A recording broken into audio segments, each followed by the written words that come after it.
Hello and welcome to the EFN Presents review of Season 4, Episode 5, Flight to the Finish.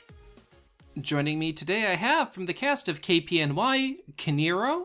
Why, hello there. And Fairytail. Hey, how's everyone doing? Thank you for joining us today. It's a pleasure to be here. Yeah, very pleasure. Thanks for inviting us. So, just a quick plot recap. This episode features the CMC working on a flag-carrying routine for a chance to carry Ponyville's flag at the Equestria Games. Their routine focuses on the diversity of ponies in Ponyville and their friendship, and with the help of a training montage backed by the season's first song, create a routine that manages to wow Rainbow Dash. Sensing some competition, Diamond Tiara and Silver Spoon point out that their routine features a Pegasus that can't fly.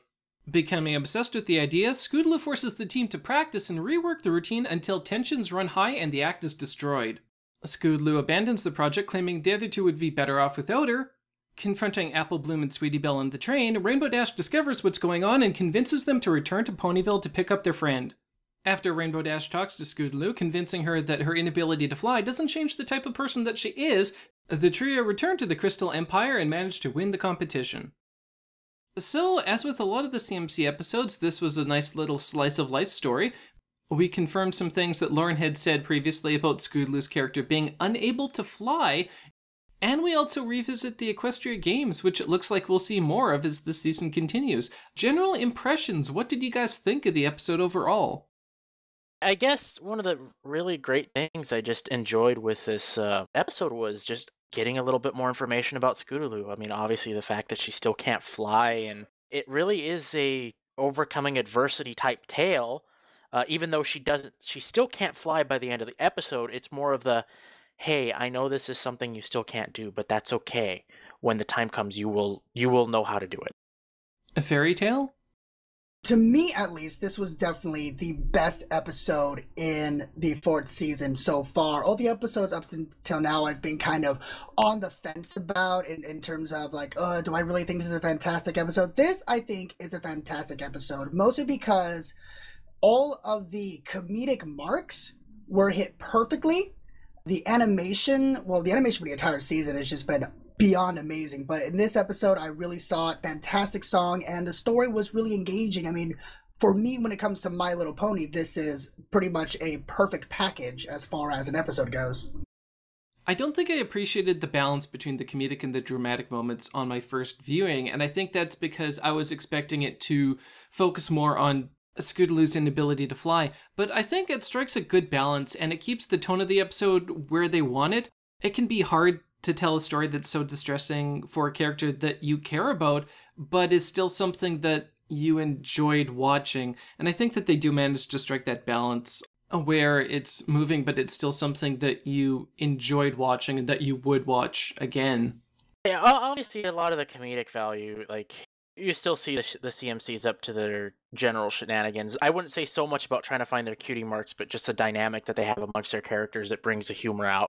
But one of the biggest things was being able to see Rainbow Dash be a little bit more having that hard time containing her excitement, especially with her being the coach for Ponyville. Oh yeah, Rainbow Dash killed it in this episode. I think as far as comedy goes, she was the highlight of the episode. We were talking about this earlier, and I brought up that the running gag of Rainbow Dash trying to maintain her excitement was just comedically perfect as far as running gags, though, and it plays with our expectations a lot, because how many times in the past have we seen Rainbow jump in the air, get a really high-pitched voice, and start just exclaiming how awesome something is? And then in this episode, it plays on that, and having her pretty much go up against her dramatic foil in the form of Miss Harshwinnie, it was perfect, essentially, in my opinion. Well, coming off the Daring Do episode, initially I thought, oh great, another episode where Rainbow Dash overreacts, but given that it is the Equestria Games, her excitement is being consistent with her character, is it not? Yeah, because we learned in the past how much the Equestria Games meant to her as a filly. Yes, yeah. Well, not just that, but the fact of the matter is that Rainbow Dash is now able to participate with the process of being a part of the Equestrian Games once again. Not necessarily as a flag carrier, but as a coach to the teams that will be competing to be a flag carrier for Ponyville. And I think that's what got her super excited. And at the same time, she had to try to contain herself so she could keep that position and that job. Which, might I add, led to some of the best facial expressions that the show has ever produced. Absolutely. I mean, seeing some of the expressions that Rainbow Dash has had, Miss Harshwinny, and even some of the CMCs themselves, just the range of emotions you've seen in this episode, I think, by far has topped every episode to date of how many facial expressions and emotions a pony can have, especially with Miss Harshwinny. She's a great character. I mean, Miss Harshwinny is quickly growing on me as one of my favorite reoccurring characters, just because there's quite a bit you can do with her, because she's quite a caricature, and it's just really fun with all the different expressions and emotions you can do with her. Like I said, especially when you pair off against Rainbow Dash, who is her exact opposite. I definitely think there's a lot of value to her character, but I don't know how versatile she'd be. We really don't have a lot of character development to her, and she's got a bit of a shtick, so outside of that niche that she fits into, I don't know how she would work in other episodes. Well, Miss Harshwinny is in a similar vein to Photo Finish or Hoity Toity, and each of them, they've only had one episode each, where Miss Harshwinny, this is her second appearance, so already she's made a bit more of a splash in the show in them, and I agree that you can't use her a lot. She's pretty much limited to stories that revolve around the Equestria Games, which I expect there's probably going to be maybe one more episode about that, dealing with the games proper, and she'll probably appear there. Yeah, she's kind of tied inexorably to the games, so unfortunately when they're over, I don't think she has a reason to be around again unless the characters were to travel and happen to run into her for some reason. But if we're talking characters in this episode, we got to talk about Scootaloo. Lauren Faust had mentioned a while ago that it was her intention that Scootaloo would be unable to fly, and that was part of the character design. But when she left the show, that was something that was, no pun intended, left up in the air, whether the writers would keep that aspect of her character. And we do learn in this episode that, at least for the time being, Scootaloo is unable to fly. And that's rather unique for this show because while a lot of the characters are flawed, it's generally a character flaw, whereas for Scootaloo, it's a physical flaw.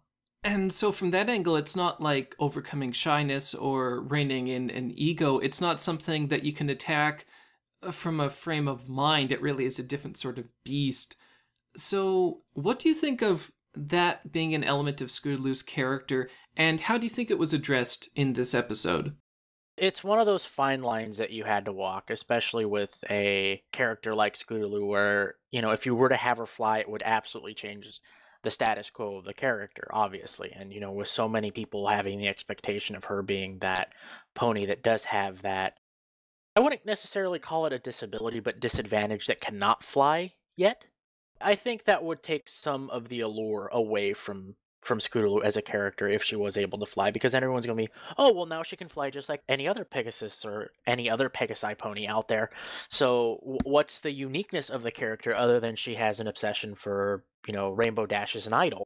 Which it can only take so far. And yeah, I agree. I mean, I like what they're doing, how they've kept it open, that they never made it clear whether her inability to fly is an actual disability or maybe she's just a late bloomer. I personally like to believe she's just a late bloomer, but, who knows? It's up in the air. Once again, no pun intended. Okay, pun partially intended.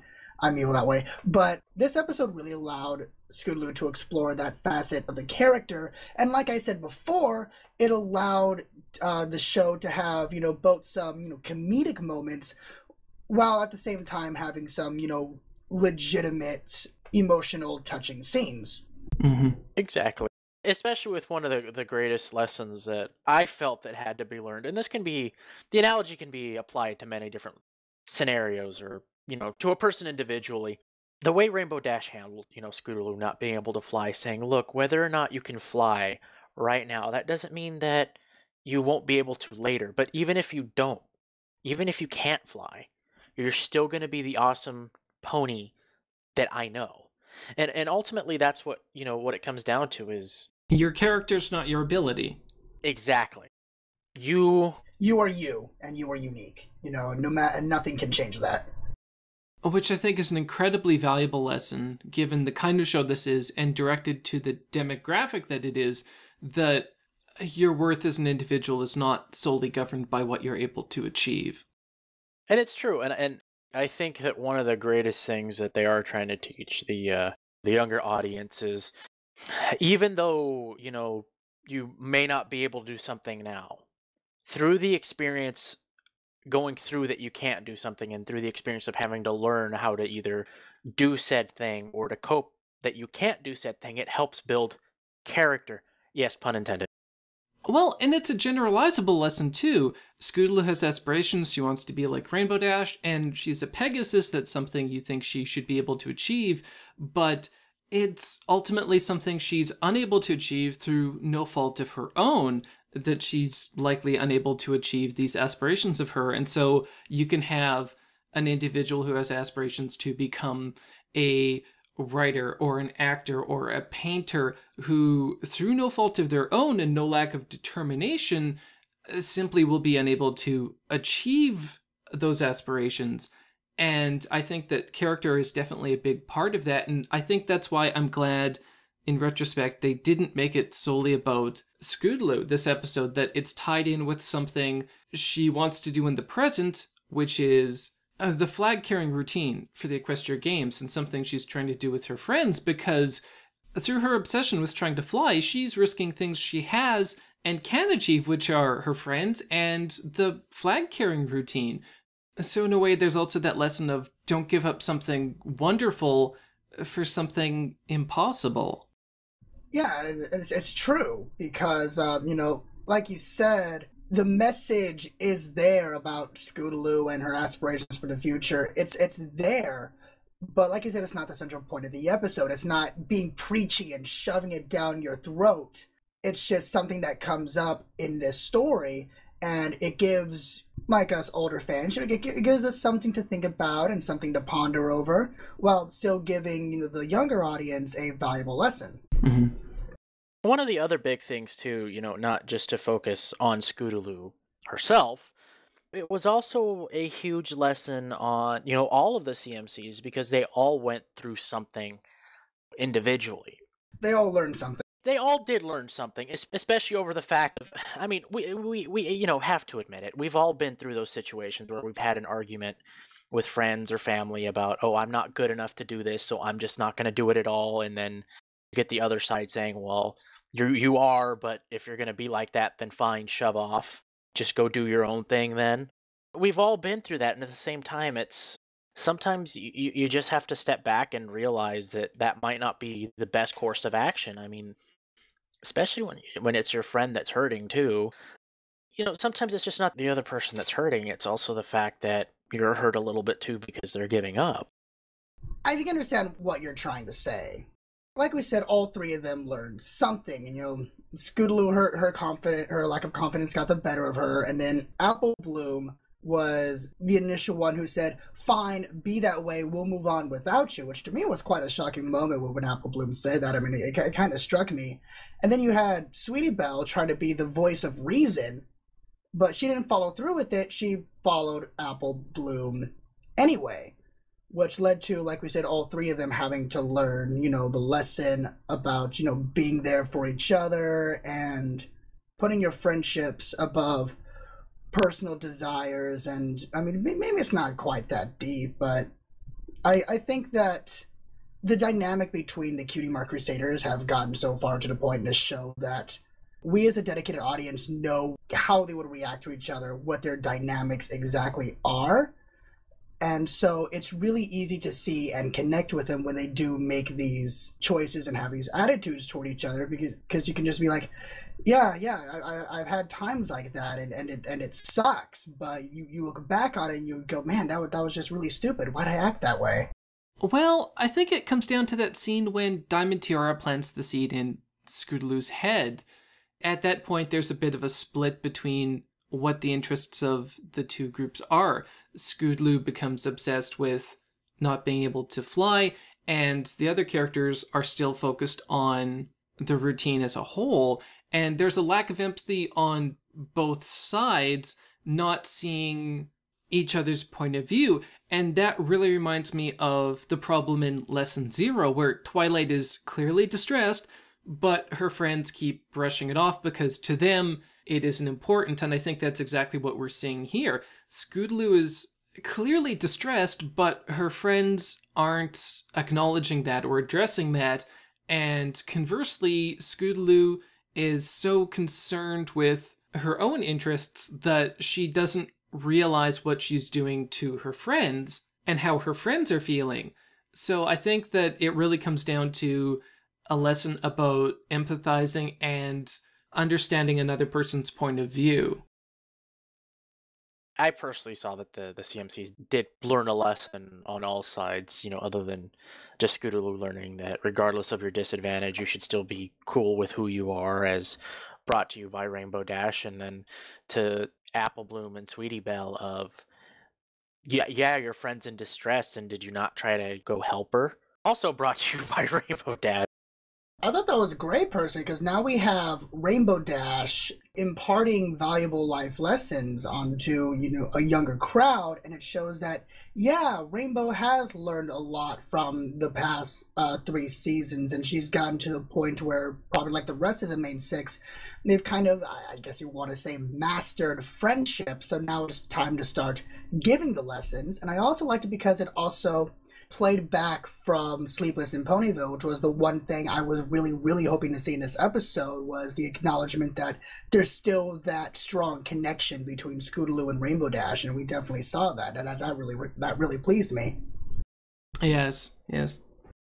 Well, on that angle, do you think we're going to see more of that life coaching from the rest of the main 6, or do you think that this is something, because the connection between Scootaloo and Rainbow Dash's characters is more suited to Rainbow Dash than, say, Fluttershy?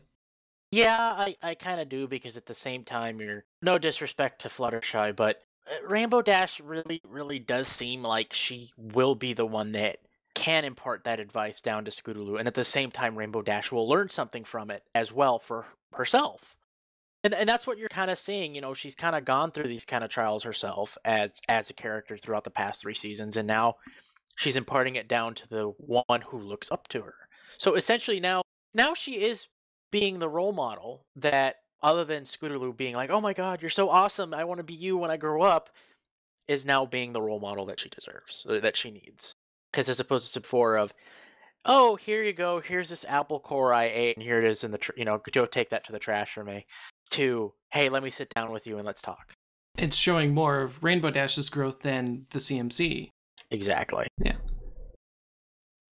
Well, that is one thing that can definitely be said about the CMC, that they don't usually have the tools to work themselves out of the jams they get themselves in. But one thing they do have is a lot of enthusiasm in everything that they do, and I think that's really evident by today's song, the first song in Season 4, and the first time Sweetie Belle is sung by her voice actress Clara Corlett, Hearts as Strong as Horses. What did you guys think? I loved it. I remember when I was watching the episode for the first time, right before, a few moments before the musical number began, and the characters suddenly use the word horse as a differentiation between horses and ponies. At first, that really, really caught me off guard. To use the term horse in such a blatant sense. But then I remembered the Saddle Arabians, and I was like, okay, yeah, I guess there are horses in this universe, and then I was kind of okay with it. And then the song started, and I no longer cared at all whatsoever because of how amazing the song was. What I really appreciated was the fact that you were finally able to get a song from the Cutie Mark Crusaders in a proper trio format. In words, Celestia should have sent a poet. Well, see, that's one of the interesting things in this song, is that, as far as I can recall, there were no solos. It was the entirety was all 3 of them singing in unison. No, honestly, yeah, there was no solos between any of them. It was all just a pure out trio the entire song. And I think that's what made it, because it also, showed a little bit of the dynamic of the CMCs through song, that they are a group, they are friends, they are, united together. And I think that That was one of the things that I really enjoyed with the song, at least. You really did see the group dynamic come out in it.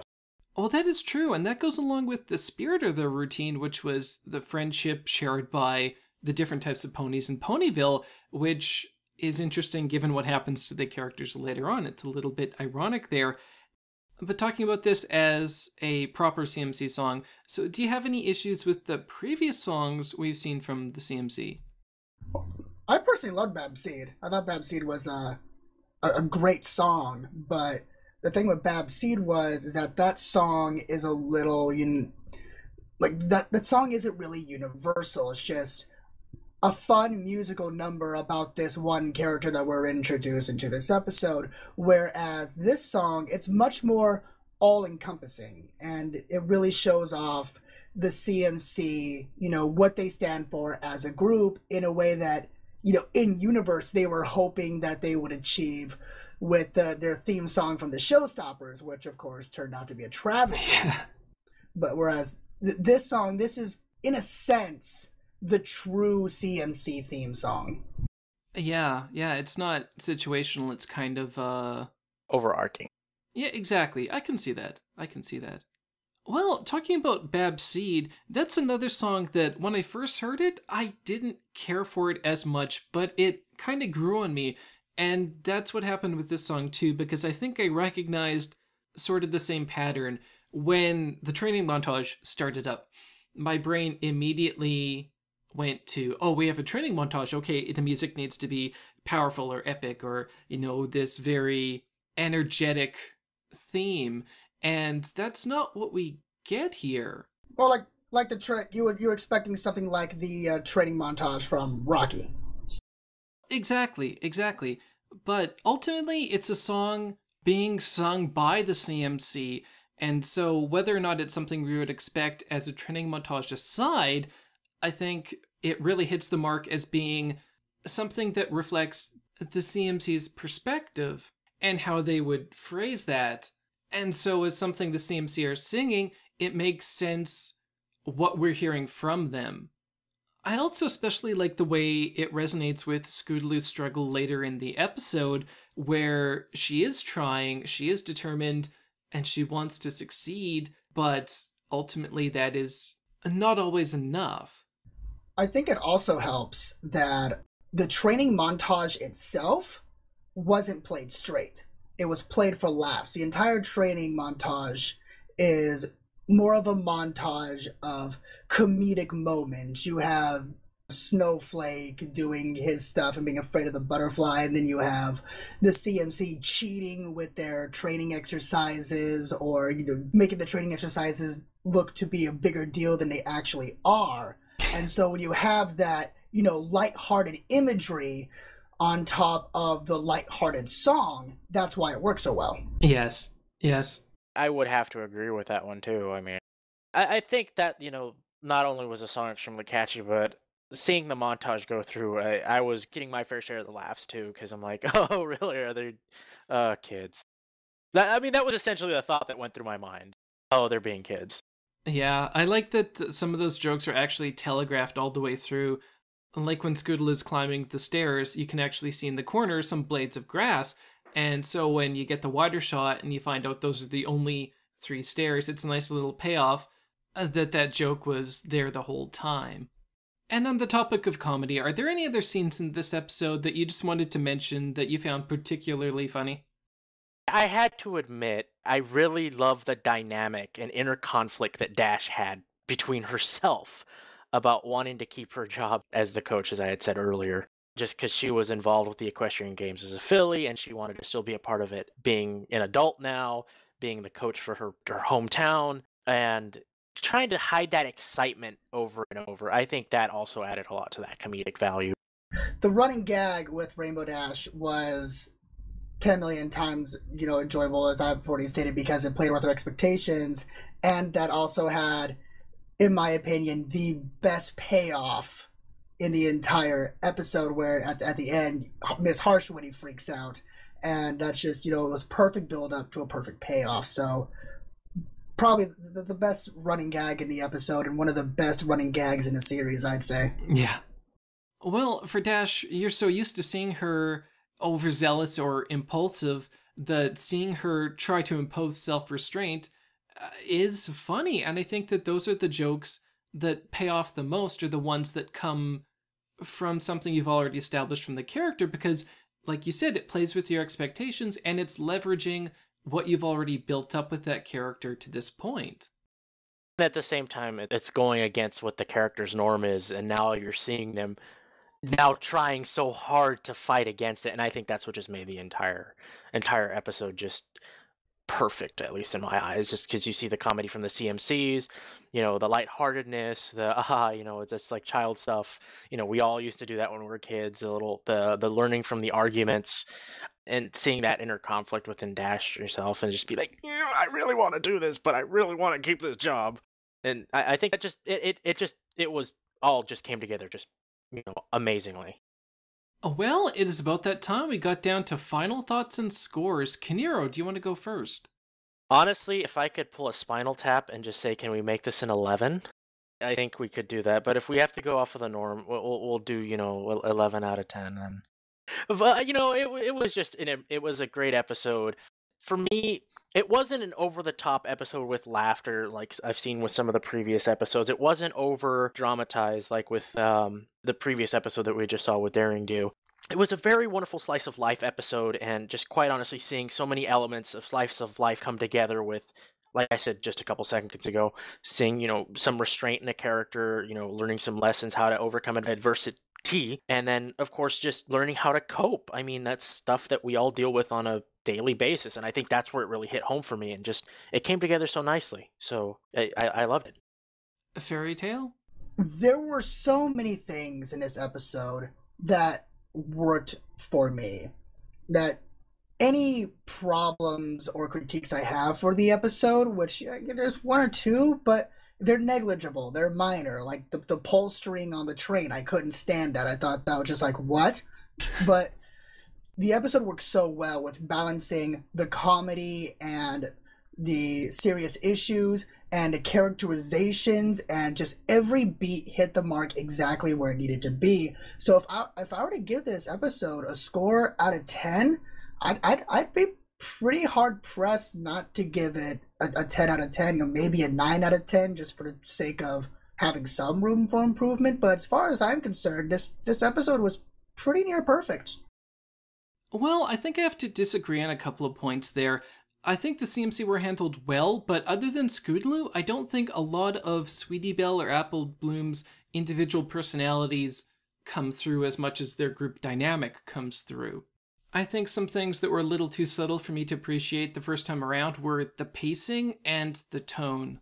It's a children's cartoon, so you don't want anything overly depressing, but Scootaloo's character goes to a pretty dark place in this, so you need to convey that if you want the audience to empathize with the character. And it actually is a very gradual transition through the episode. You have the training montage with a lot of the visual gags, and at the end they freeze frame, and then it transitions into Scootaloo's obsession over her inability to fly and her determination to overcome that, eventually causing a falling out between Scootaloo and her friends, and ultimately the scene where Scootaloo just gives up all hope of overcoming her problem, and then the scene in her bedroom where she just starts ripping down those posters and throws out her scooter. So Scootaloo isn't just giving up on the routine, she's basically just given up on life, and I think that does a good job of conveying just the gravity of the situation, and I think that from that angle it's handled well, and I think incorporating it into the dynamic of the CMCs so that they all learn a lesson, they were all in a way at fault,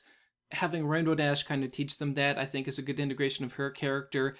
So each of the characters is contributing something different to the overall story, and I think that that's a really hard thing to pull off properly, but they do. It's a delicate topic, but it was handled well and in a context that helped it be more than one character's lesson. As with the Castlemania episode, this was from a new writer, Ed Valentine, and I think it speaks volumes that if you didn't know that, you wouldn't assume that this was a writer's first episode in the series. For bringing an episode with a lot of comedy, a great CMC song, and continuing Scootaloo's character development, I'm gonna have to give this episode a 9 out of 10. Well, that about wraps it up. I'd like to thank our guests from KPNY. If you haven't seen their show yet, you can check it out right here on EFN. I'm Kiniro, director-producer of the inventory and voice actor of Airwaves, and this awesome gentleman here with me today is also the voice actor of Fairytail and the lead writer of KPNY. Greetings, all of you bronies of Earth. I am Fairytail, co-director and writer of KPNY, and also the voice of Press Release. Remember, tune into the inventory right here on EFN every other Wednesday at 5 o'clock Pacific. Who knows when we might just notice you out there. Keep up the good work, bronies. We'll catch you soon. For EFN Presents, I'm Ramble. Thanks for watching.